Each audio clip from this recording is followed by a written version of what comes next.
Hi friends, வாங்க இன்றைக்கி வாழைக்காய் பொடி மாஸ் எப்படி செய்கிறதுன்னு பார்க்கலாம். ஒரு பேனில் வாழைக்காயை 2ஆக கட் பண்ணி வேக வச்சு மசித்து எடுத்து வச்சுக்கிட்டேன். வாழைக்காய் எப்படின்னா நம்ம குட்டி குட்டியாக அரியக்கூடாது. குட்டி குட்டியாக அரிச்சுன்னா ரொம்ப நம்ம மசியக்குள்ளே மசிஞ்சிரும். அதனால் ஒரு 2-3 கொதி விட்டு நல்லா வெந்துருச்சான்னு பார்த்து மசித்து எடுத்து வச்சுக்கோங்க. எடுத்து வச்சக்கப்புறம் அதே பேனில் கொஞ்சமாக எண்ணெய் விட்டு எண்ணெய் நல்லா காஞ்சதும் அதில் கொஞ்சமாக கடுகு, சீரகம், கருவேப்பிலை போட்டு நல்லா தாளிச்சிக்கணும். ஏன்னா எண்ணெய் காயறதுக்குள்ளே போட்டிங்கன்னா அது ஒரு விதமான டேஸ்ட்டு கொடுக்கும். அதனால் எண்ணெய் காஞ்சதும் கடுகு, சீரகம், கருவேப்பிலை போட்டு தாளித்ததுக்கப்புறம்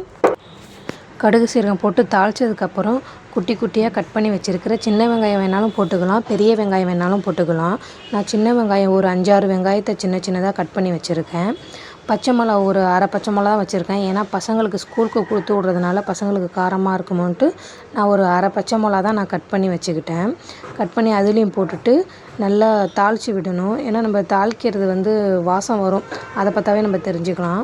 தாளிச்சிட்டு வெங்காயத்தையும் போட்டு நல்லா சுருள வதக்கணும். அதில் குட்டியாக பூண்டு, ஏன்னா ஒரு 2 பல்லு பூண்டு குட்டி குட்டியாக கட் பண்ணி போட்டிங்கன்னா அது கொஞ்சம் வாசனை டேஸ்ட்டாக இருக்கும். அதையும் போட்டு நல்லா சுருள வதக்குனதுக்கப்புறம் லைட்டாக உப்பு போட்டுக்கோங்க தேவைக்கேற்ப. நானும் உப்பு போட்டுக்கிட்டேன். தேவைக்கேற்ப உப்பு போட்டு நல்லா சுருள வதக்குங்க. நல்லா வதங்கினதுக்கப்புறம் வாழைக்காவை குட்டி குட்டியாக பொடி மாஸ் மாதிரி நம்ம கட் பண்ணி வச்சுக்கிட்டோம்ல. நான் கொஞ்சம் பெருசாக தான் வச்சுக்கிட்டேன். ஏன்னா ரொம்ப குட்டி குட்டியாக கட் பண்ணோம்னா ரொம்ப மசிஞ்சு நல்லா இருக்காது. அதனால் நான் கொஞ்சம் பெருசாக கட் பண்ணிக்கிட்டேன். கட் பண்ணி நல்லா சுருள வதக்கிக்கோங்க. நல்லா சிம்மில் வச்சுக்கோங்க. சிம்மில் வச்சு லோ ஃப்ளேமில் நல்லா சுருள வதக்கிங்கன்னா அவ்வளோ வாசமாக இருக்கும். என்னோடய ஸ்டைலில் வாழைக்காய் பொடி மாஸ் எப்படி செய்கிறதுன்னு நான் காட்டியிருக்கேன். உங்களுக்கு பிடிச்சிருந்தா நம்ம சேனலில் லைக் பண்ணுங்கள், ஷேர் பண்ணுங்கள், கமெண்ட் பண்ணுங்கள். தேங்க்யூ.